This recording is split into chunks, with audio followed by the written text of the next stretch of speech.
రెండవ సమూయేలు గ్రంథము 6వ అధ్యాయము 11వ వచనం చదువుకుందాం. ఎవరైనా చదవండి. యెహోవా మందసము 3 నెలలు హిత్తీయుడగు ఉపదేశము ఇంటిలో ఉండగా యెహోవా ఉపదేశమును ఇంటిని అతని ఇంటి వారందరినీ ఆశీర్వదించెను. సరే, యెహోవా మందసం 3 నెలలు గిత్తీయుడైన ఓబేదెదోము ఇంటిలో ఉండగా యెహోవా ఓబేదెదోమును అతని ఇంటి వారందరినీ ఆశీర్వదించెను. మందసము 3 నెలలు ఒక వ్యక్తి ఇంట్లో ఉంది. మందసము 3 నెలలు మీ ఇంట్లో ఉంది అనుకుందాం. ఏం జరిగిందంటే ఓబేదెదోము తర్వాత అతని ఇంటి వారందరూ కూడా ఆశీర్వదించబడెను అని వాగ్దానం చేస్తారు. 3 నెలలు దేవుని యొక్క మందసం, 3 నెలలు దేవుని యొక్క మందసం ఓ వ్యక్తి ఇంట్లో ఉంది. ఆ వ్యక్తి దీవించబడ్డాడు. ఓకే, మందసంలో ఏముందండి? మాట. ఒక చిన్న బల్లలా ఉంది, పైన కరుణాపీఠం, దాన్ని మోసుకుని వెళ్ళేవాడు. దాంట్లో శాసనాలు గల పలకలు, మన్నా గల బంగారు పాత్ర, ఆహారం చేరికారు. ఇదే, ఇంకేం లేదు. దాంట్లో ఏమైనా బైబిల్ ఉందండి, లేకపోతే దాంట్లో ఇంకేదైనా ఒక మహిమకరమైన దేవునికి సంబంధించింది ఏదైనా ఉంది అంటే మనం ఏమనుకుంటాం? అమ్మో, ఈ దేవుడి పాత్ర, దేవుడికి వాడే పాత్ర. లేకపోతే ఇంకేమనుకుంటాం? ఏదైనా మనం వాళ్ళు వినిస్తున్నట్టుగా ఆ దినము అందులో ఏమీ లేదు. ఇవే ఉన్నాయి, అవి సాక్ష్యంగా దాంట్లో భద్రపడతాయి. ఓకే, గమనించాల్సిన మాట ఏంటంటే ఆ యొక్క మందసం ఓ వ్యక్తి ఇంట్లో కేవలం 3 నెలలు ఉంటేనే ఆ కుటుంబము దీవించబడిందంట, ఆశ్రయించబడింది. ఆయనే కాదు, ఆయన ఉన్న వాళ్ళందరూ, ఆ కుటుంబస్తులందరూ కూడా దీవించారు. ఓకే, ఇంకో మాట చూస్తుంది. సంఖ్యాకాండము 17వ అధ్యాయంలో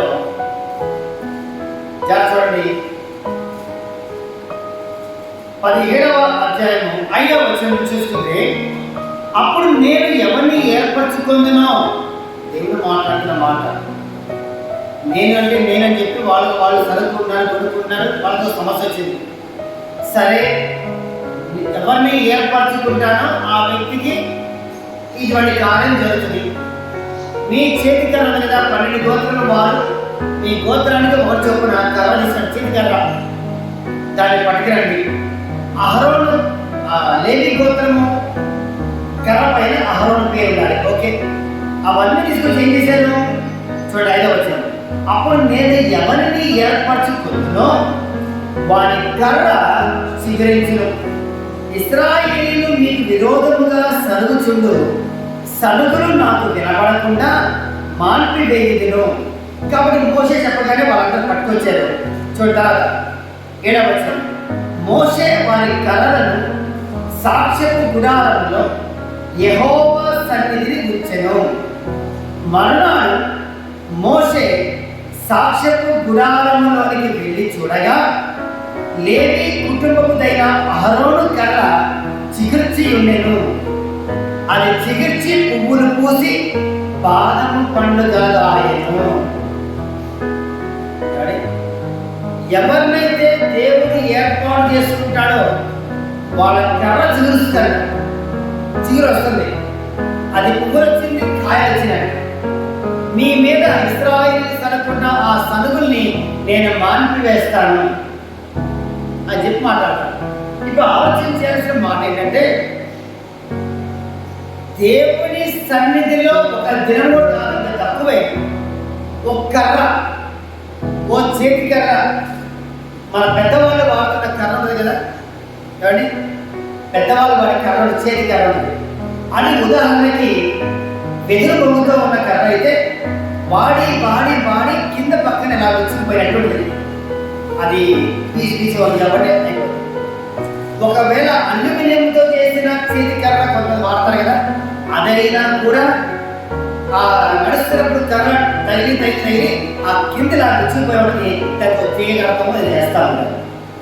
ఆలోచన చేతి కర్ర అంటే ఎందుకు అది వివరంగా చెప్పారంటే దాంట్లో జీవం లేదు, అది తగ్గిపోతుంది, దాని బలం కానీ దాని ఆయుష్కాలం దాని లైఫ్ టైం అయిపోతుంది.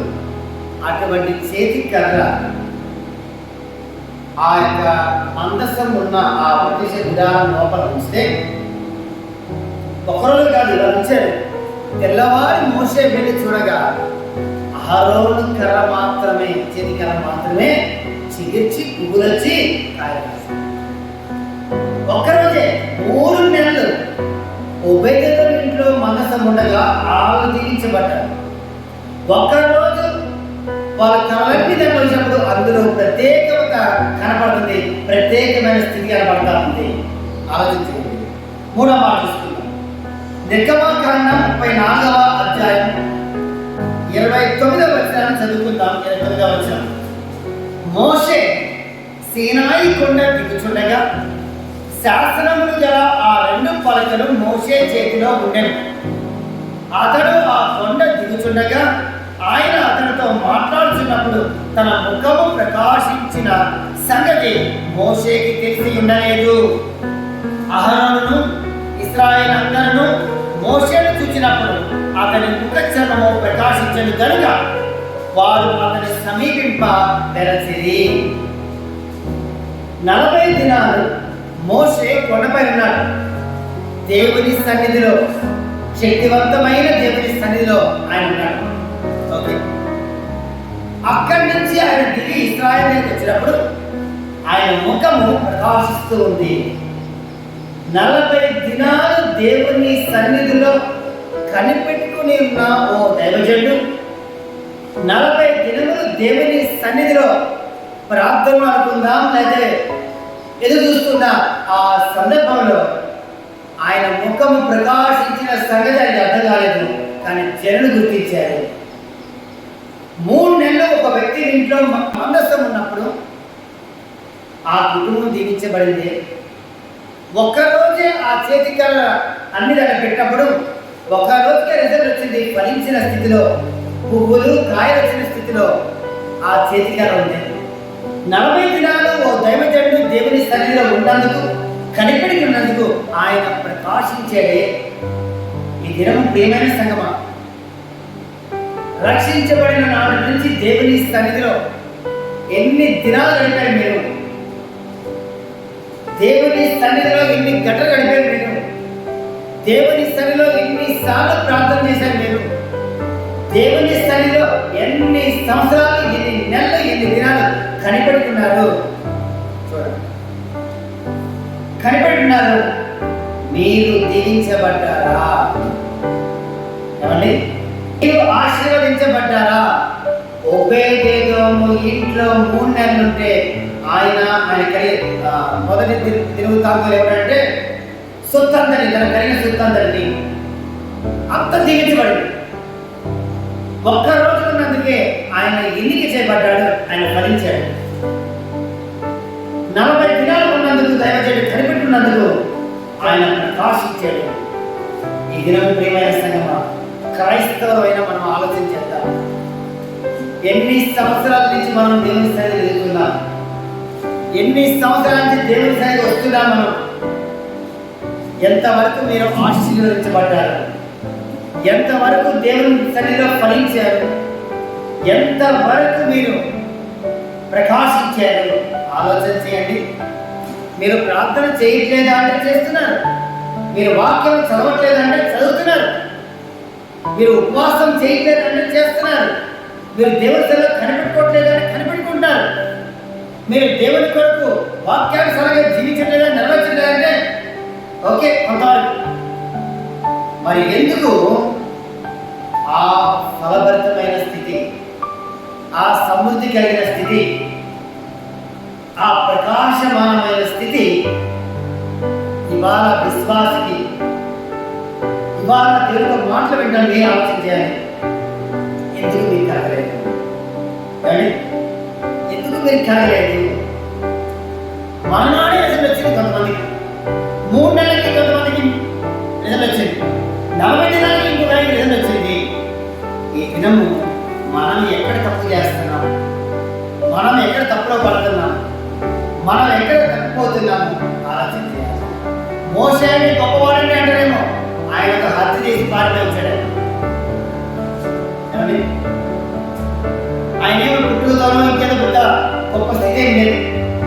మామ వెళ్తా ఉంటే ప్రభు గురించి మాట్లాడి పంపించడం, మధ్యలో ఎన్నోసార్లు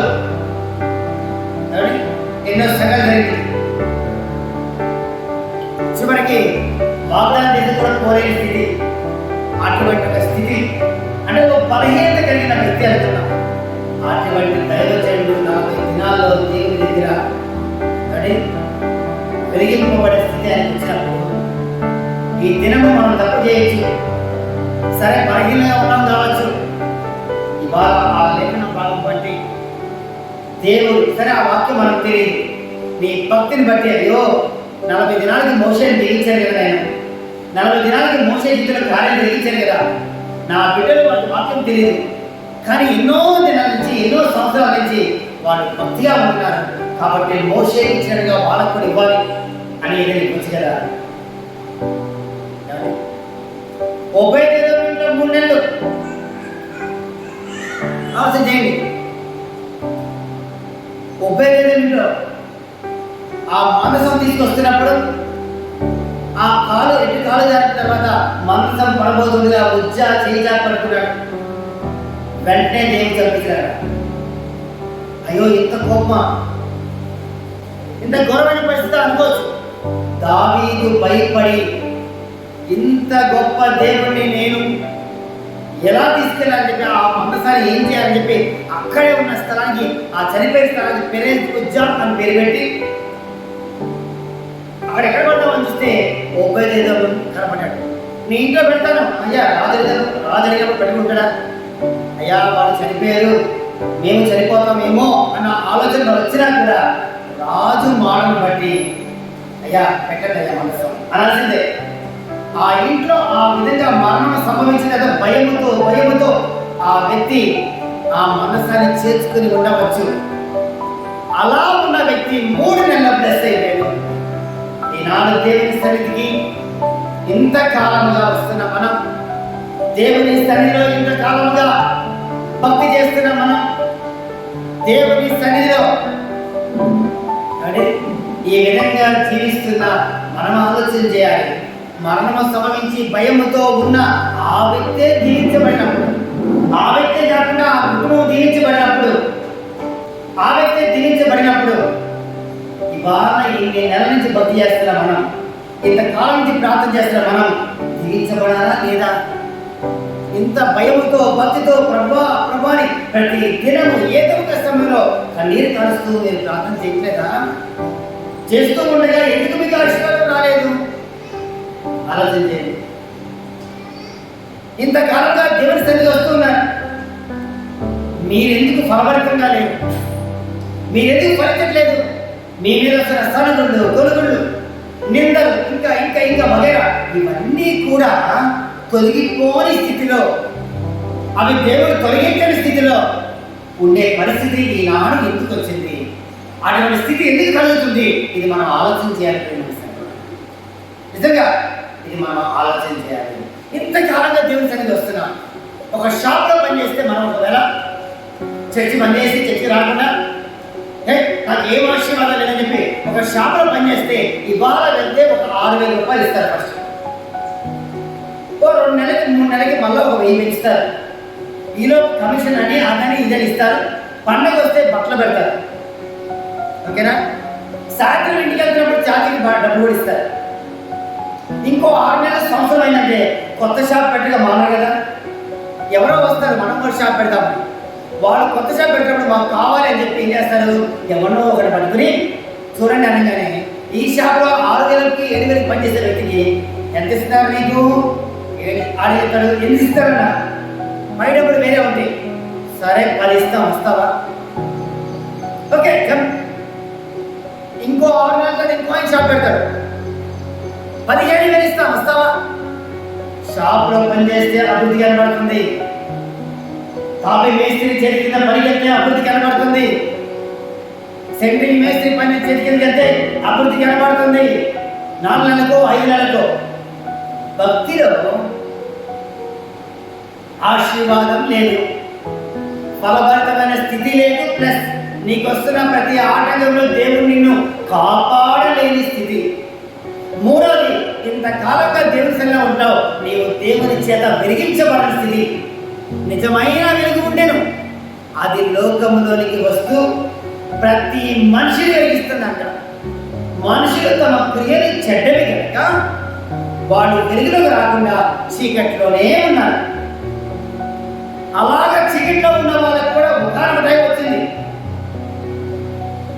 యోర్దాను, గలిలయ, నఫ్తాలి అనేది నివసించు ఆ ప్రాంతం వారు గొప్ప వెలుగు చూసిరి. ఎలాగా? ప్రభు నజరేతును విడిచి ఆ ప్రాంతంలో కాపురం ఉండగా మరణ ఛాయలోను మరణ ప్రదేశంలో ఉన్న వారు గొప్ప వెలుగు చూశారు. చచ్చేవాళ్ళు బ్రతికారు, చావు బతుకులో ఉన్న వాళ్ళు వెలుగు చూశారు అని వాక్యం ఉంది. మరి జ్ఞాన ప్రియమైన సంగమా, ఇంతకాలంగా భక్తి చేస్తున్న మనకి, ఇంతకాలంగా ప్రార్థన చేస్తున్న మనకి, ఇంతకాలంగా దేవుని ఆశ్రయించిన మనము ఎంత ఫలించాం, ఎంత దీవించబడ్డాం, ఎంత ప్రకాశమానమైన స్థితికి వచ్చాము ఆలోచించాము. అయ్యా వీళ్ళు చాలా గొప్పవాళ్ళండి, అందుకే వాళ్ళు దీవించండి లేదు, వాళ్ళు సామాన్యమైన మనుషులే. మందస్థం ఇంట్లోకి వస్తున్నప్పుడు గుండె జారిపోయి ఉండదు. ఉపయోగం దేవుని సన్నిధిలోకి రావడానికి మోసేకి దేవుడు కనికరించి పిలిస్తే నోడు మాంద్యమయ్యా, ఏ పని నేను ఉన్నాను, అయ్యో నా మాట ఎవరింటారయ్యా, నేను ఉన్నాను చూసుకుంటా పోవాలి, ఎన్ని సృష్టిక్రియలు అర్థం చేస్తాను మాట పంపించాడు. నీ చేతిలో కర్రపడే పామైంది, పామం లేదు కర్రైంది, అలాగా నీళ్ళని రక్తంగా మార్చాడు. ఎన్నో కార్యాలు చేసేవాడిగా తయారయ్యాడు. ఆ సామాన్యమైన జీవితం జీవిస్తున్నవాడు అసాధారణమైన జీవితంలోకి అడుగుపెట్టగా, ఇవాళ సామాన్యంగా జీవిస్తున్న మనము అసాధారణమైన రక్షణ పొందుకుని ఇంకా ఎన్నో వాగ్దానాలు, యేసు నామములో ప్రార్థన చేయని నా వాగ్దానము, మీరు అడగండి ఇస్తాను అని చెప్పిన వాగ్దానము, ఇంకా ఇంకా ఇంకా ఎన్నో ఉండగా ఈనాడు మనము ఆ స్థితికి రాలేకపోతున్నాం. ఈనాడు మనము ఆ స్థితిలో ఉండలేకపోతున్నాం. కారణం ఏంటి? కారణం ఏంటి ఆలోచించాలి. నాకు కూడా అనిపిస్తూ ఉంటుంది, ఎప్పుడు ఇలాగే అలాగా ఇంకా ప్రత్యేకంగా ఆనాడు నేను చేసిన ప్రార్థనకి ఇవాళ ప్రార్థనకి మార్పు కనబడుతున్నాను. ఆనాడు నా ఆత్మీయ జీవితానికి ఇవాళ నా ఆత్మీయ జీవితానికి కొంచెం మార్పు కనబడుతుంది. ఆనాడు నేను బోధ స్టార్ట్ చేసినప్పుడు దానికి ఇవాళకి మార్పు కనబడుతుంది. ఆనాడు నా ఆర్థిక స్థితికి ఇవాళ నా ఆర్థిక స్థితికి మార్పు కనబడుతుంది. ఆనాడు నా సేవకి ఇవాళ నా సేవకి మార్పు కనబడుతుంది. ఇవాళ మీరు ఆలోచించండి. మీ భక్తి జీవితం కావచ్చు, మీరు కష్టపడుతున్న జీవన ఆధారమైన ఆ జీవితం కావచ్చు, ఏమన్నా సాటిస్ఫాక్షన్ ఉందా, ఏమన్నా లాభకరంగా ఉందా, ఏమన్నా తృప్తికరంగా ఉందా, ఏమన్నా మేలుకరంగా ఉందా? ఒకసారి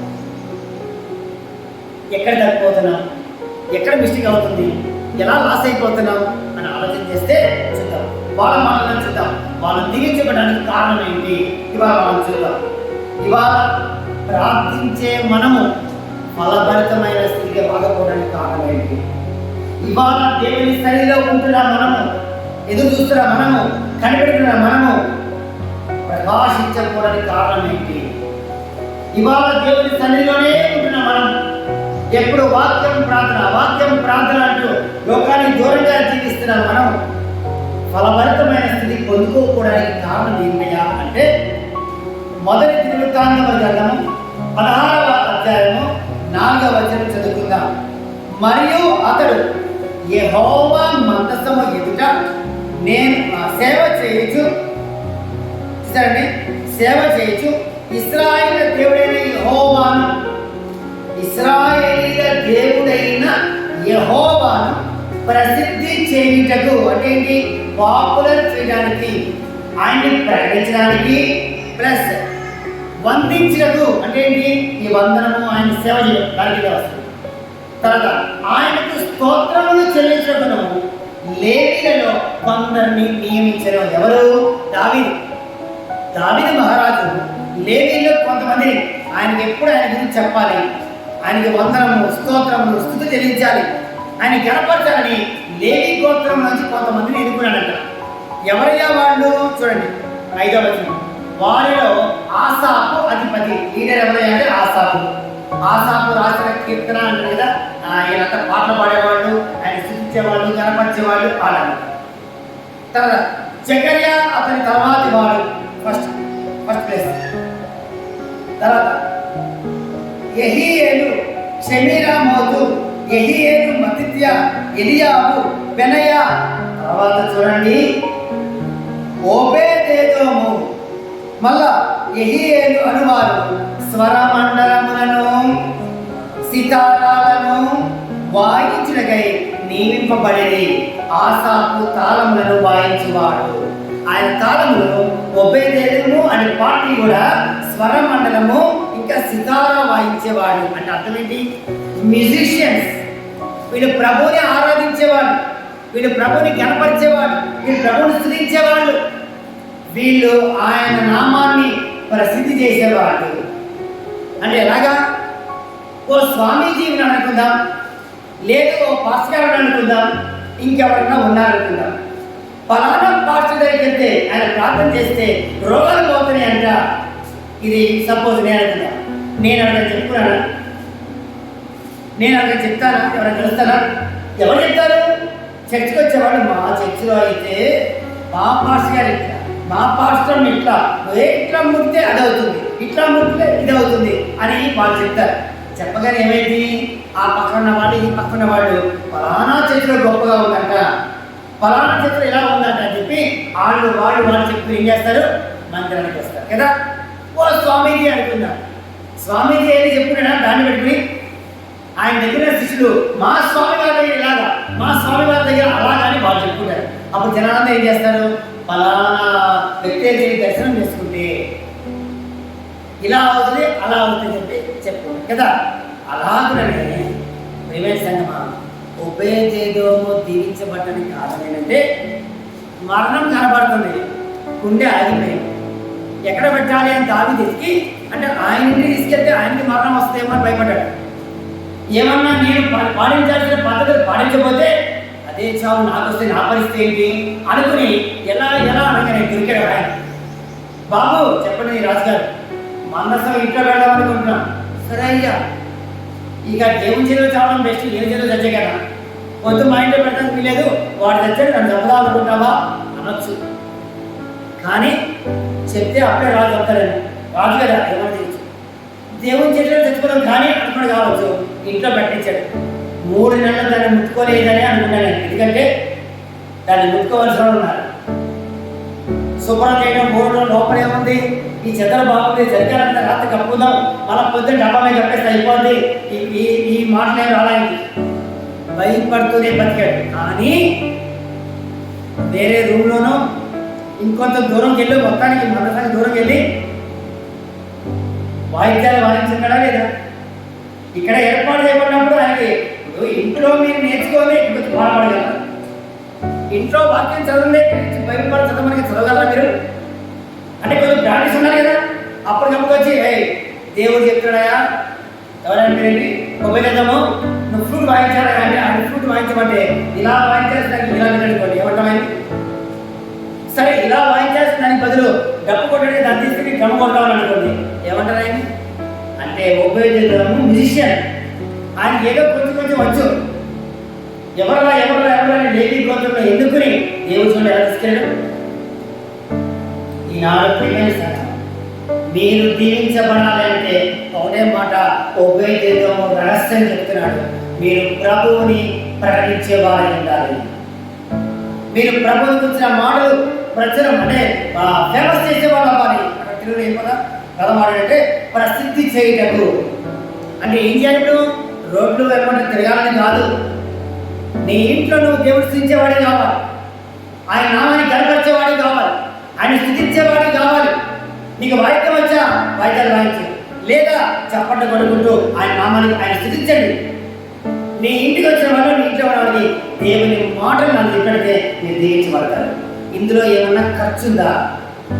ఇందులో ఏమన్నా ఈ పని చేస్తే నాకు 1 లక్ష రూపాయలు లాస్ అండి, నెలకి నాకు 3,000 రూపాయలు లాస్ అండి అనే ఒక ఆలోచన, అటువంటి లాస్ ఏమన్నా ఉంటే వాళ్ళు చెప్పండి, నాకు మీరు చేయదు ఆ పని.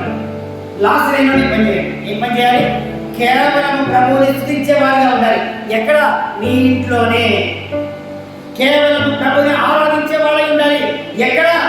నీ ఇంట్లో. ఇంట్లోనే కేవలం ప్రభువుని ఏమండి వాయిద్యం వస్తే వాయిద్యాలతో లేదంటే చప్పట్లు కొడుతూ ప్రభుని గనపరిచేవాడిగా ఉండాలి. ప్రభు మాటల్ని ప్రసిద్ధి చేసేవాడిగా ఉంటే మీరు దీవించబడ్డారు. ఓబేదెదోము దీవించబడ్డాడు. తన సొత్తు దీవించబడింది, తన కులనంతా దీవించబడింది. ఆయనకి మేక ఉంటే మేక దీవించబడింది, ఆయన పశువులు ఉంటే పశువులు, ఆయనకి పొలం ఉంటే పొలం, ఇంకా ఇంకా ఇంకా చెట్టు ఉంటే చెట్టు దీవించబడింది. ఇవాళ మీరు దీవించబడకూడని కారణం ఏంటంటే మందిరంకి వస్తేనే మీరు పాటలు, మందిరంలో ఉంటేనే అని ఆడడం, ఇంటికి వెళ్తే ఏడిపించేవాడిగా మీరు ఉన్నారు. దేవుని మనుషులు ఇంటికి వెళ్తే మీరు దేవుని సన్నిధిలో ఏడ్చేవాడు కాదు, లోకంలో ఏడ్చేవాడిగా ఉన్నారు, మంది మీద ఏడ్చేవాడిగా ఉన్నారు. ఎక్స్ట్రా ఎక్స్ట్రా ఎక్స్ట్రా దేవుని నామాన్ని మీరు చెప్పలేని వాడుగా ఉన్నారు. మీరు కనీసం చప్పట్లు కొట్టి దేవుడు తీర్చిన వాడే ఉన్నారు. ఇంట్లో కుటుంబ ప్రార్థన చేసుకుంటారా? కుటుంబ ప్రార్థన చేసుకునే పాటలు పాడతారా? నాలుగు మాట చదువుకుంటారా? చదువు రాకపోతే ఏదో నాలుగు మాటలు మీకు విన్నాయి, మీకు గుర్తున్నాయి. కళ్ళు లేని వాడికి పక్కన ప్లేస్ అని గుర్తుంటాయి, ఎన్ని మెట్లని ఎలా ఎక్కాలి, ఆ కర్రతో నేను అనుకుంటే ఎక్కాడు. మీకు చదువు రావచ్చు, చదువు రాకపోతే మీరు విన్న వాక్యాన్ని మీ పిల్లలతో ఎందుకు చెప్పుకోవట్లేదు? మీరు విన్న మాటలనే టీవీలోనో ఫోన్లోనో ఆదివారం చర్చిలోనో రోజు డైలీ మనకు ఆ వాక్యం వస్తుంది కదా, ధ్యానం, ఉదయకాల ధ్యానం, అది విన్నారు. ఫోన్లో వస్తుంది, పెట్టిస్తే మాట్లాడటం ఉంది కదా, అది విని అయ్యా పొద్దున వాక్యం విన్నానయ్యా, పొద్దున టీవీలో వాక్యం విన్నానయ్యా, కొన్ని ఆదివారం పాస్టర్ గారికి మాట చెప్పారయ్యా, ఎంత మంచి మాట అయ్యా అని చెప్పి ఆ వాక్యాన్ని మీరు జ్ఞాపకం చేసుకోలేకపోతారే. అందుకు మీరు దీవించబడలేదు. మీరు నాలుగు మాటలు ఇంటి పక్కన చెప్పట్లా, కానీ మీ ఇంటి పక్కనోడికి సీరియల్ చెప్పుకుంటారు.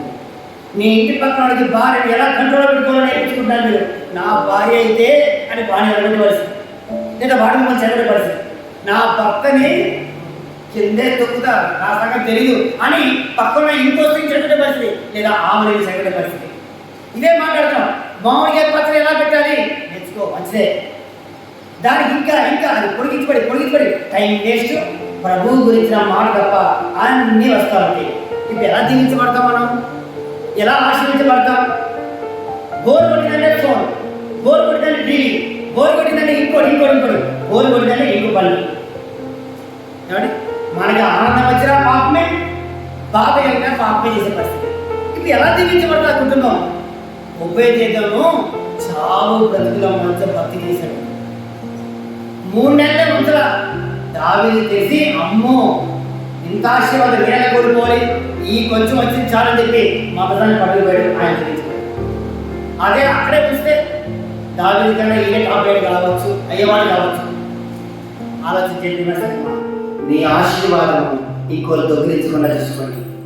నీకోసం సిద్ధపరిచిన ఆశీర్వాదం భోజనము అమ్మ వండింది, అన్నం వండింది, కూర వండింది, పెట్టింది. జిద్దుకు పోయి, కూరలు పోయి, లేకపోతే ఆమె మీద కోపానికి పోయి అన్నం పెట్టు అడగ, ఆమె పెట్టలేదు, వాళ్ళకి ఆకలి లేదు కావచ్చు.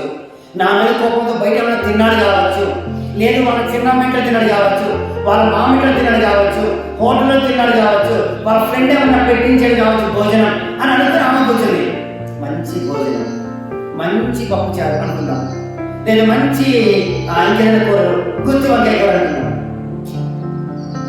తెల్లవారు చూసినప్పుడు ఎండగల కదా తిందామని కడుపు కానీ పోతే వాసన కొట్టింది. ఎలా ఉంటుందని అయ్యో ఆ బాధకు అనిపించరా? అయ్యో అన్నా, అయ్యో అమ్మ ఏంటమ్మా తినలేదంటే, నువ్వు తినలేదు కదా అందుకే నేను కూడా తినలేదని. అమ్మ అయ్యో తినచ్చు కదండి, నువ్వు తినకుండా నేను తిన్నానా అన్నప్పుడు ఒకసారి ఆలోచన చేయండి. అలాగే దేవుడు కూడా శ్రేయస్కరమైన ఆశీర్వాదం చేత రెడీగా ఉంటే నీ ఆశీర్వాదం పుచ్చిపోతుంది. వచ్చు దారి నీ ఆశీర్వాదం వేస్ట్ అయిపోతుంది. ప్లేట్లో పట్టుకుని కూర్చున్నాడు, నువ్వేం అడుగుతున్నావు? 10,000 కావాలి, 10,000 కావాలి. ప్లేట్లో 10,000 రూపాయలు పెట్టి తాంబూలం, ఒక్క అరటిపండు అన్నీ పెట్టి బిడ్డ రెడీ చేస్తుంటే మనం ఏం చేస్తున్నాం? 10,000 పాడిన పాట కదా, పాడతానే పాడతాం.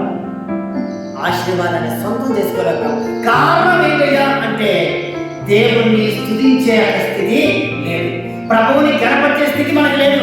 ప్రభువు గురించిన మాటలు మన పిల్లలతో కానీ మన కుటుంబంలో కానీ ఇతరులతో కానీ పంచుకునే ఒక్క స్థితి. అందుకు నీకు ఆశీర్వాదం రాట్లా, కానీ ఆశీర్వాదం అంటూ నీ ఇంట్లోనే ప్రభు పట్టుకుని అడుగుతున్నాడు.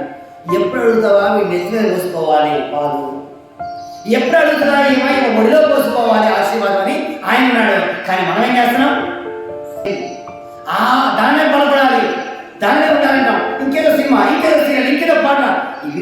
వస్తున్నాయి, ఇవి మనం నేర్చుకుంటున్నాం. కానీ ఏమండి, దేవునితో సమయం గడపలేని పరిస్థితి, నువ్వు దేవుని సన్నిధిలో లేవు కనుక నీకు అది రావట్లేదు. అవి ఏమవుతున్నాయి? మురిగిపోతున్నాయి పక్కన ఇంకోటి కన్నా ఇచ్చే పరిస్థితి. ఇది యోగుడు కాదు కాబట్టి ఆ ఉన్న మీనాలు తీసి 10 మీనాలు గల వారికి ఇచ్చే పరిస్థితి. ఇప్పుడు చెప్పండి, అలాగే ఎన్ని తాంబూలాలు దివ్యాంగం మీ దగ్గర ఆశీర్వాదం. నాకు కూడా ఎన్ని తాంబూలాలు అంటే అన్ని ప్లేట్లో పెడతారు కదా. మనం గవర్నమెంట్ ఎవరికన్నా సంభావన ఇచ్చేది ఏం చేస్తామంటే కానుకిచ్చినప్పుడు తాంబూలంలో పెట్టి ఆకు ఒక్క ఒక అరటిపండు 4 ఫలాలు, ఆడవాళ్ళు ఉంటారు కాబట్టి 4 జాకెట్ పీస్ ఇచ్చి అయ్యగారు అని మొత్తం అంతా 5 దోశలు పోస్తారు. అంతేనా? అదో మర్యాద. ఇవాళ నీ తాంబూలంలో ఆశీర్వాదాలు ఎన్ని మిగిలిపోయాయి, ఎన్ని నీకు రాకుండా వేరే వాళ్ళకి వెళ్ళిపోయే పరిస్థితి ఒకసారి ఆలోచన చేయండి.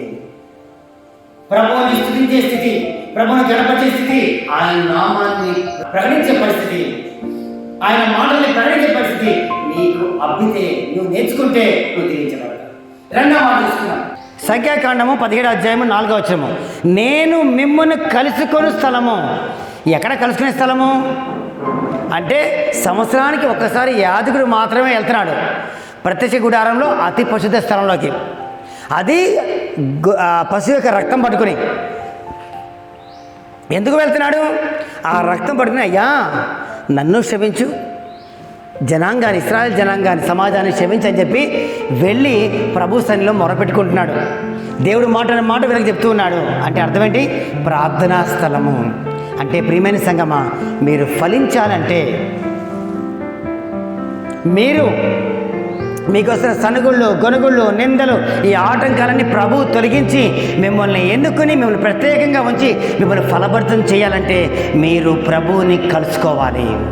అంటే మీరు ప్రార్థన చేసేవారిగా, ప్రార్థనా స్థలంలో ప్రభుతో మాట్లాడేవాళ్ళుగా ఉండాలి. ప్రార్థన అనుభవం మీకుంటే దేవునితో ఆ సహవాసం, ప్రియుడు ప్రియురాలతో చేసే సహవాసం, ప్రియురాలు ప్రియుడితో చేసే సహవాసం, భర్త భార్యతో, భార్య భర్తతో చేసే ఆ అన్యోన్యమైన దాంపత్యం ఉందే, అటువంటి ఒక సహవాసం దేవునితో మీకుంటే మీరు ఫలిస్తారు, మీరు దీవించబడతారు, మీరు ప్రత్యేకించబడతారు. సనుగుళ్ళు, గొడుగుళ్ళు వగేరా వగేరా ఇటువంటి అన్నీ కూడా ఆయన మీ పైన వస్తున్న వాటన్నిటిని కూడా తొలగిస్తాడు. మూడో మాట చూసుకుందాం. నిర్గమాకాండము 34వ అధ్యాయము 29వ వచనము. మోషే ముఖము ప్రకాశిస్తుంది. ఎలా? అటువంటి ఒక జీవితం, అటువంటి వెలిగించబడిన జీవితం ఎలా వచ్చిందయ్యా అంటే 29వ వచనము. మోషే సీనాయి కొండ దిగుచుండగా శాసనములు గల ఆ 2 పలకలు మోషే చేతిలో ఉండెను. అతడు ఆ కొండ దిగుచుండగా ఆయన అతనితో మాట్లాడుచున్నప్పుడు తన ముఖ చర్మము ప్రకాశించిన సంగతి మోషేకు తెలిసి ఉండలేదు. 2 మాటలని గమనించాలి. కొండ దిగుతున్నప్పుడు మోషే చేతిలో ఏమున్నాయంటండి? శాసనములు, అంటే ఆజ్ఞలు కలిగిన ఆ పలకలు ఉన్నాయి. దేవుని యొక్క ఆజ్ఞలు మోషే చేతిలో ఉన్నాయి. దేవుని యొక్క వాక్యము ఈనాడు మీ హృదయంలో ఉంటే మీరు ప్రకాశిస్తారు. ఇంకో మాట, అతడు ఆ కొండ దిగుచుండగా ఆయన అతనితో మాట్లాడుచున్నప్పుడు తన ముఖము ప్రకాశించిన సంగతి తెలుసుకోలేకపోయాడు. ఆయన అతనితో మాట్లాడుచుండగా దేవుని యొక్క వాక్యాన్ని నువ్వు కలిగి దేవుని సన్నిధిలో దేవునితో మాట్లాడటం అంటే ప్రార్థన చేసేవాడిగా ఉంటే నీ జీవితము వెలుగుమయము, నువ్వు ప్రకాశించిన స్థితిలో ఉంటావు. వాక్యం ఏముంది ఏమండి? బుద్ధిమంతుడైతే దేవుని యొక్క వాక్యాన్ని కలిగి ఆకాశమందున్న జ్యోతుల వలె ప్రకాశిస్తారో వెలుగుతారో అని వాక్యం ఉంటుంది. ఏమండి? బుద్ధిమంతుడైతే దేవుని యొక్క వాక్యాన్ని కలిగి, అంటే ఆకాశంలో ఉన్నటువంటి ఆ నక్షత్రం పక్కన మనం కూడా సచ్చిరాకుంటామనా? కాదు.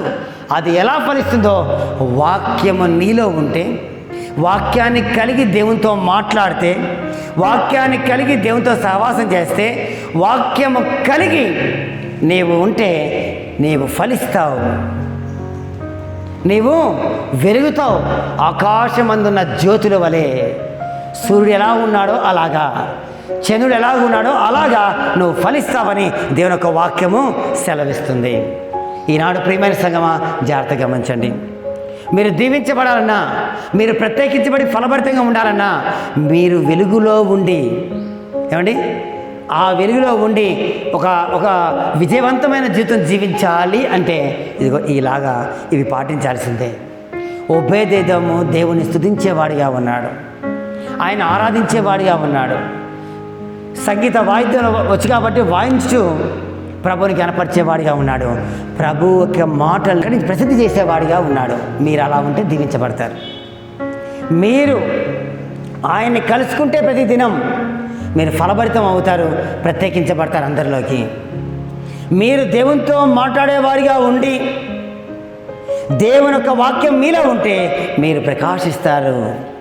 మరి ఇవాళ ప్రార్థన చేస్తున్నాం, దేవుని సన్నిధిలో ఉంటున్నాం, ఇన్నున్నా కూడా ఇలా అయిపోతుంది ఏంటయ్యా, ఇలాగ ఏమాత్రం అభివృద్ధి లేని స్థితి, ఏమాత్రం ఫలభరితం లేని స్థితి వచ్చింది ఏంటి అని ఒక ఆలోచన ఇవాళ మనకు రావాలి. ప్రియమైన సంగమా, ప్రార్థన చేయట్లేదా? చేస్తున్నాం. పాటలు పాడలేదా? పాడుతున్నాం. చప్పటి కొడతలేదా? కొడుతున్నాం, చేస్తున్నాం. కానీ అయినా కూడా ఏమాత్రం మార్పు లేదు, ఏమాత్రం మేలుకరంగా లేదు, తృప్తికరంగా లేదు జీవితం అని అనుకోవచ్చు. కారణం ఏంటంటారు? ఏమండి, ఆలోచన చేయండి. ఎందుకని? ఇక దేవుని వాక్యం సెలసిన జాతి గమనించండి. మత్తయి సువార్త 9వ అధ్యాయము 14వ వచనం.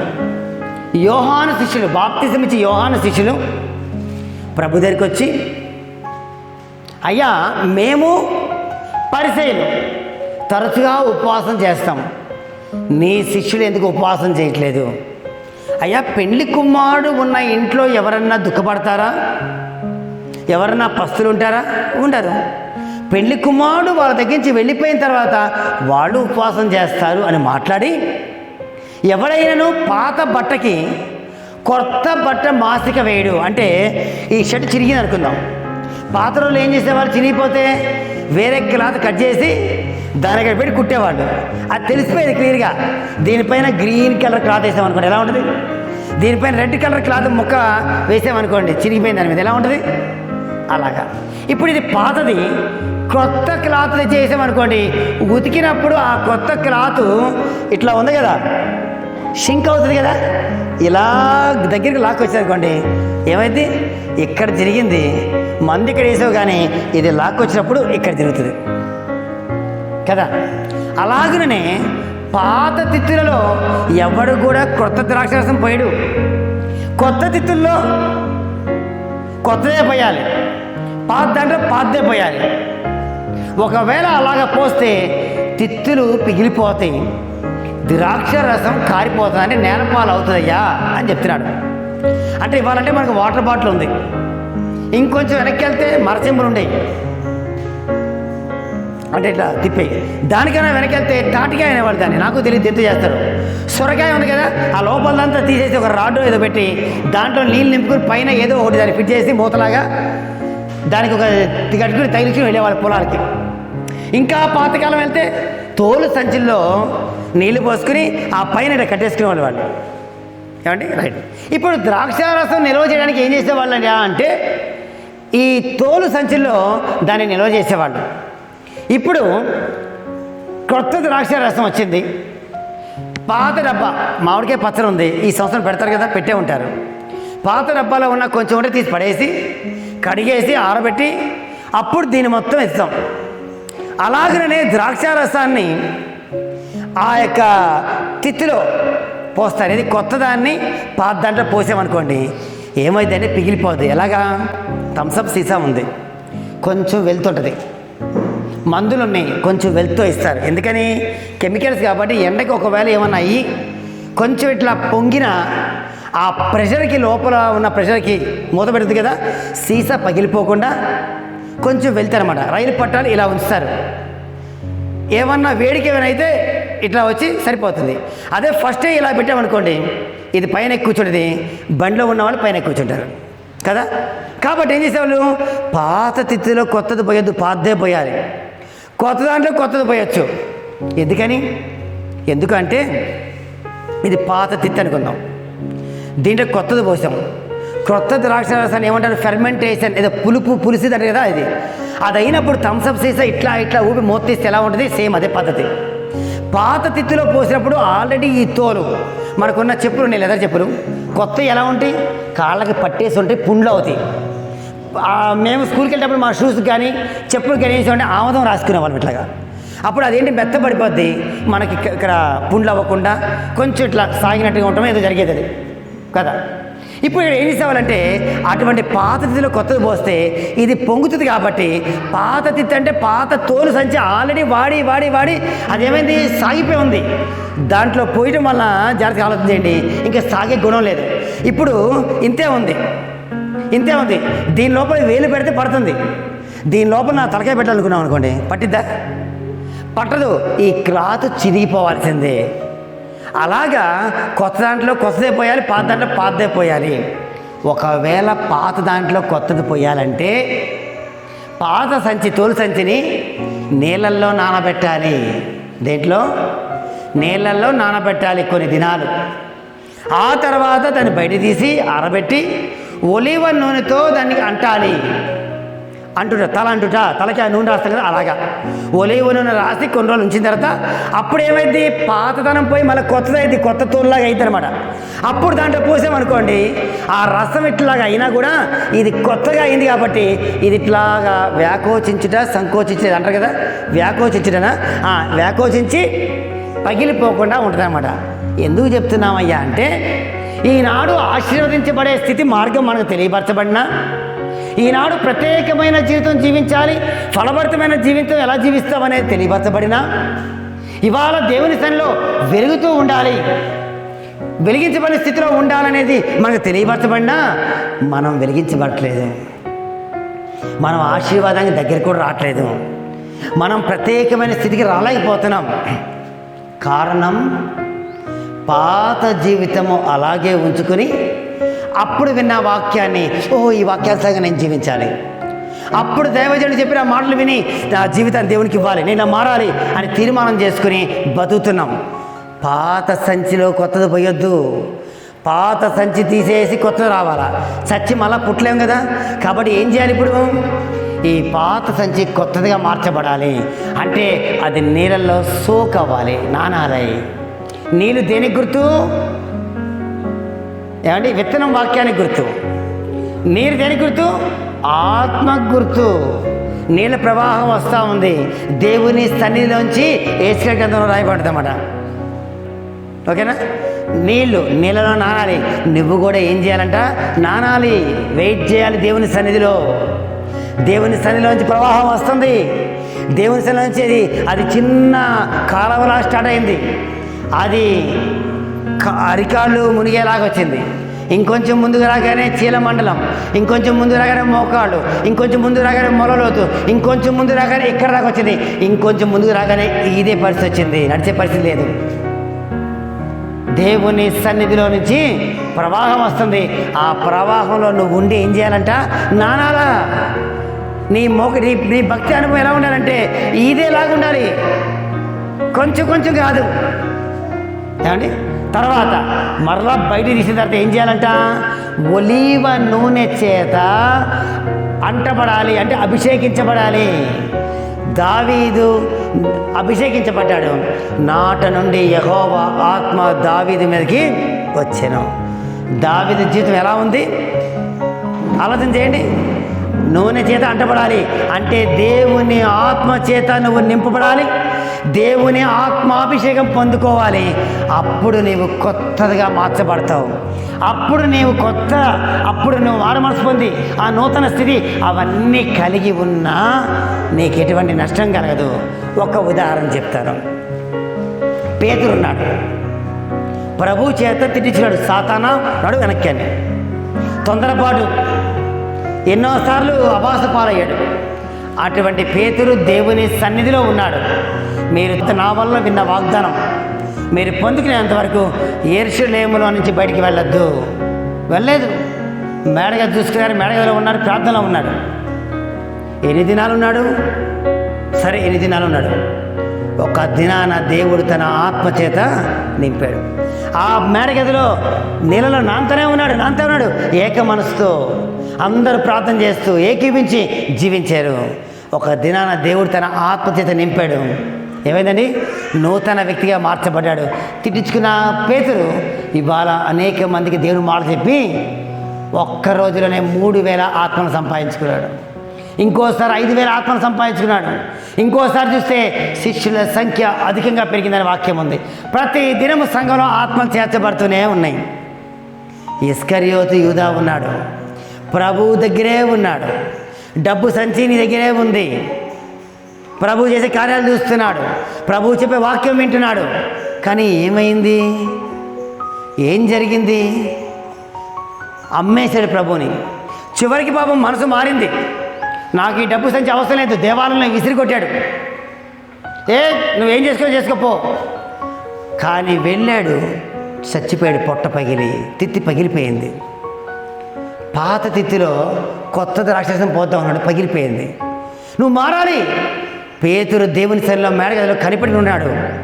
అలాగా నువ్వు కూడా అదే దేవాలయంలో నీ డబ్బు సంచి పడేసావు కదా, దాని బదులు నువ్వే పడితే నువ్వు మారేవాడివి కావచ్చు. అదే దేవుని సన్నిధిలో ఉండి నన్ను క్షమిస్తావా లేదా ప్రభా, తప్పైపోయిందని చెప్పి ఉంటే ఆయనకు కూడా పేతురులా కృప దొరికేది కావచ్చు. కానీ ఏమైంది? డబ్బు సంచి పడేశాడు. ఆయన మనసు మటుకు అక్కడ పడేయలేదు. ఆయన అయ్యో నేను తప్పు చేశా, నేను నీతిమంతుని అప్పగించా అనుకుంటూ వెళ్ళాడు. ఊరేసుకుని వస్తే కొమ్మ ఇరికి కింద పడ్డాడు. బరువుకి కొమ్మ ఇరిపి కింద పడితే పొట్ట పగిలి పేగులు బయటకు వచ్చాయంట. ఆలోచన చేయండి. దేవుని సన్నిధిలో ఇవాళ నీవు క్రొత్త నీ లైఫే మారిపోవాలి. ఆ మారిన జీవితంలో అప్పుడు దేవుని యొక్క ఆత్మచేత నింపటం, దేవుని యొక్క వాక్యంతో నింపుకోవటం, ప్రార్థనతో నింపటం, లేదా దేవుని యొక్క పరిశుద్ధ సహవాసంలో ఉండటం, ఏదో విధంగా నువ్వు ఉంటే నువ్వు నూతన వ్యక్తిగా మార్చబడి ఫలభరితమైన జీవితం జీవిస్తావు. ఏమండి? అలా లేకుండా, మార్పు అనేది లేకుండా, పాత దాన్ని తీసేయకుండా, దాన్ని నూతనపరచకుండా ఎన్ని కొత్త వాక్యాలు టీవీలో విన్నా, ఎన్ని కొత్త వాక్యాలు సెల్ ఫోన్లో విన్నా, ఎన్ని కొత్త వాక్యాలు మందిరంలో ఉన్నా, ఒక దినాన ఇస్కరియోతు యూదా పొట్ట పగిలి చచ్చినట్టుగా ఒక దినాన తిత్తనే నీవు పగలాల్సిందే. పగలకుండా ఉండాల్సిందంటే నీవు నీళ్ళలో నానాలి, నూనెతో అంటబడాలి. అది అప్పుడు దీవించబడతావు. దీవెన అంటే ఏంటండి? దీవెన అంటే ఏంటి? మన ఇంట్లో 25 కిలోల బస్తాలన్నీ రూమ్ నిండా ఉంటే అది ఆశీర్వాదమా? మన బీరువా నిండా బట్టలు ఉంటే అది ఆశీర్వాదమా? మన జేబు నిండా అకౌంట్లో డబ్బులు ఉంటే ఆశీర్వాదమా? ఉదాహరణ చెప్తాను. యాకోబు ఉన్నాడు బైబిల్లో. యాకోబు దేవుని సన్నిధిలో ఉండి నువ్వు నన్ను దీవిస్తావా లేదా అని అడుగుతున్నాడు. ఆ అడుగుతున్న యాకోబు పరిస్థితి ఒకసారి చూస్తే 4 భార్యలు, ఒక భార్యను చేస్తున్నాడు. కొన్ని కారణాల వల్ల ఆమె దాసిని కూడా చేసింది. ఆమె కాకుండా ఇంకో ఆమెను చేసుకున్నాడు. ఆమె పొడిగా ఇంకో దాసిని, 2 అక్క చెల్లెళ్ళు, వాళ్ళ దాసీలు, 4 భార్యలు. ఫస్ట్ ఆమె తిట్టిందనుకో కోపం వచ్చి, 2వ ఆమె దగ్గరికి వెళ్తే అన్నం పెడుతుంది. ఆమె దగ్గర ఏదైనా తెరవ తిట్టింది అనుకుందాం, 3వ ఆమె దగ్గర లేదా 4వ ఆమె దగ్గర ఎక్కడన్నా ఉండొచ్చు. ఆయనకి ఏం కుదవా? పిల్లలు ఉన్నారు, పిల్లలు లేరురా 4 చేసుకున్నా అందాం అనుకుంటే పిల్లలు ఉన్నారు. ఆస్తి లేదా అంటే ఫస్ట్ భార్య ఆమె దాసి, కొన్ని పశువుల మందలు, ఆ పిల్లలు ఒక గుంపు. ఈ 2వ భార్య ఆమె దాసి, ఆమె పనివాళ్ళు, ఆస్తి ఇంకో గుంపు, పిల్లలు అంతా. ఇప్పుడు ఆయనకి ఏం తక్కువ అండి?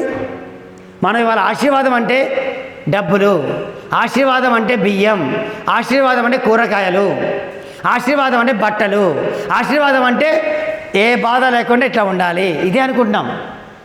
మరి యాకోబు అన్నీ ఉన్నా కూడా ప్రభువా నువ్వు నన్ను దీవిస్తేనే వదిలిపెడతా, లేకపోతే వదిలిపెట్టను అంటున్నాడు.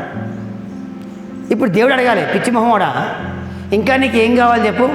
ఒక భార్య కాదు 4 రెచ్చితిని, ఒక పిల్లోడు కాదు, ఒకడు ముద్దు 2 హద్దులా కాకుండా 12 మంది సంతానం, ఇంకో కూతురు, పశువులు ఉన్నాయి.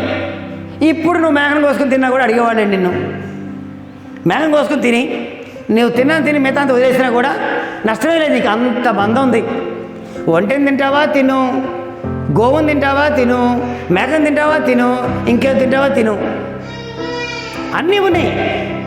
మరి ఇంకేంటి ఆశీర్వాదం యాకోబు అడిగింది? జాగ్రత్త వినాలి.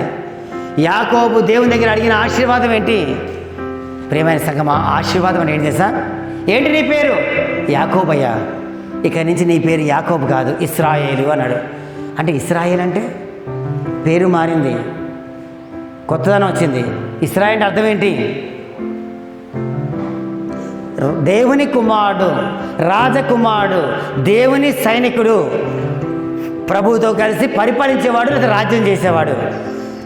ఆశీర్వాదం అంటే ఏం తెలుసా? ఇక్కడ నువ్వు జీవించే జీవితము అక్కడ నిన్ను సింహాసనానికి ఓనర్ చేయాలి. ఇక్కడ నువ్వు జీవించేది నువ్వు దేవుని సైనికుడు అన్నాడు ఒక మాట. ఇంకో అర్థం, సైనికుడు ఏం చేస్తాడు? రాజుని కోటలోనే ఉండమంటాడు. సార్ మీరు ఉండండి, పోయి పక్క దేశం మీద యుద్ధం చేసి సైన్యం అంతా గెలిచి ఈ రాజ్యం రాజుకి సొంతం చేస్తారు. అంటే ఏంటి? రాజు రాట్ల యుద్ధం చేయడానికి వీళ్ళు కష్టపడి ప్రాణాలు తగ్గించి గెలిచి ఆ రాజ్యాన్ని రాజుకిచ్చి వీళ్ళ గెలుపుని రాజు గెలుపు చేస్తున్నాడు. ఇవాళ దేవుని సైనికుడు అంటే అర్థం ఏంటంటే నీవు ప్రభువు కొరకు సైనికుల్లాగా పోరాడి రాజ్యాన్ని సంపాదించేవాడిగా ఉండాలి. యేసు ప్రభు వచ్చి ప్రభు కొరకు మనల్ని ఒక రాజ్యముగా చేశాడు. ఇవాళ నీవు కూడా ఒక రాజ్యాన్ని సంపాదించాలి. నీవు యుద్ధం చేసి సైనికుల్లాగా యుద్ధం చేసి నశించిపోతున్న ఆత్మల్ని నువ్వు సంపాదించి ప్రభుకి ఇచ్చేవాడిగా ఉంటే నువ్వు దీవించబడిన వాడి లెక్క. అలా ఉండాలి నీ జీవితం. నీ జీవితము సైనికులాగా ఉండాలి. సైనికుడు రాజు కోసం ఎలా తెగిస్తాడో, సైనికుడు రాజు కోసం ఎలా ప్రయాసపడతాడో, దేవుని కుమారుడు రాజకుమారుడు అంటే ఎలాగైతే రాజు తర్వాత రాజు అవుతాడో, రాజుతో పాటు సింహాసనం కూర్చుంటాడో, అలాగా పరలోక రాజ్యంలో ప్రభు నీకోసం సిద్ధపరిచిన ఆ సింహాసనం మీద నువ్వు కూర్చునే యోగ్యత నీకు వస్తే నువ్వు ఆశీర్వదించబడిన వాడు. 50 కిలోల బియ్యం ఇంట్లో ఉంటే ఆశీర్వాదం కాదు. అకౌంట్లో ₹1,00,000 ఉంటే ఆశీర్వాదం కాదు. బీరువా నింటే బట్టలు ఉంటే ఆశీర్వాదం కాదు. కారు ఉంటే ఆశీర్వాదం కాదు. భార్య బెడ నిండా నగలుంటే ఆశీర్వాదం కాదు. నీ చేతి నిండా ఉంగరాలుంటే ఆశీర్వాదం కాదు. ఇవాళ నువ్వు నీసు పదార్థం తింటే ఆశీర్వాదం కాదు. ప్రభు కొరకు సైనికుడు రాజుకు ఎట్లా ప్రయాసపడతాడో ప్రభు కొరకు నువ్వు అలా ప్రయాసపడి అనేక మందిని సంపాదించుకొని, ప్రభు కొరకు అలా ప్రయాసపడి అనేక ఆత్మను సంపాదించుకుని ప్రభువుకి ఇచ్చేవాడిగా ఉంటే నువ్వు దీవించబడిన వాడివి. నీవు ప్రభు సన్నిధిలో ఏమండి ప్రభు సన్నిధిలో ఆ సింహాసనం మీద నీవు ఆయనతో పాటు కూర్చునే సామర్థ్యం నీకు వస్తే నువ్వు పరలోక రాజ్యంలో ఉండే ఆ స్థితి నువ్వు పొందుకుంటే నువ్వు దీవించబడిన వాడు. ఇశ్రాయేలు అంటే దేవునితో పోరాడువాడు. నీవు దేవుని సన్నిధిలో ఉండి అనేకుల నిమిత్తం నువ్వు పోరాడుతున్నావు అంటే నువ్వు దీవించబడినట్టే. అనేకుల నిమిత్తం నువ్వు పోరాడేవాడిగా ప్రభా వాళ్ళని జ్ఞాపకం చేసుకో, ప్రభా వాళ్ళని బాగు చేయి, ప్రభా వీళ్ళని బాగు చేయి, ప్రభా వీళ్ళని స్వస్థపరచు, ప్రభా వాళ్ళ జీవితంలో కార్యం జరిగించు, ప్రభా కుటుంబ సమస్య ఉంది. ఇలాగా నువ్వు పోరాడగలిగితే నీవు దీవించబడినట్లు లెక్క. ఇంకా ఏది నీకున్నా కూడా అది నీకు ఆశీర్వాదం కాదు, నువ్వు గెలిచినట్టు కాదు, నువ్వు దీవించబడినట్టు కాదు ప్రియమైన సంగమా. కాబట్టి వాళ్ళు ఆలోచన చేయండి. నీవు కొత్త తిత్తిగా మార్చబడాలి. నీవు కొత్త బట్టగా ఉండాలి. పాత బట్ట మీద కొత్త క్లాత్ వేస్తే అది సింక్ అయినప్పుడు చింపుకొని చేస్తుంది. అలాగా నీ జీవితం ఉండొద్దు. అలా నీ జీవితం ఉండకూడదు ప్రియమైన సంగమా. ఆలోచన చేయండి. ఇస్కరియోతు యూదా, పేతురు ఎలా ఉన్నాడు, ఇస్కరియోతు యూదా ఎలా ఉన్నాడు. ఈనాడు క్రైస్తవులైన మనము కూడా దేవుని సన్నిధానంలో పేతురు ఎలా ఉండి కన్నీరు కారుస్తూ పశ్చాత్తాపడి తన నూతన జీవితం పొందుకున్నాడు. ఆయన సన్నిధిలో ఎదురు చూశాడు. ఆయన సన్నిధిలో కనిపెట్టుకుని తన దేవునికి ఆత్మచేత నింపబడి ఆయన ఎలాగైతే ప్రభు కొరకు నిలబడారో అలాగా మీరుంటే మీరు ధన్యులు, మీరు దీవించబడినట్టు, మీరు ప్రత్యేకించబడతారు, మీరు ఫలిస్తారు, మీరు ప్రకాశించే జ్యోతుల్లాగా ఉంటారు. అటువంటి కృప పరిశుద్ధాత్మ దేవుడు ఇక్కడ మనకి మన కుటుంబాలకి అనుగ్రహించును గాక. ఆమేన్.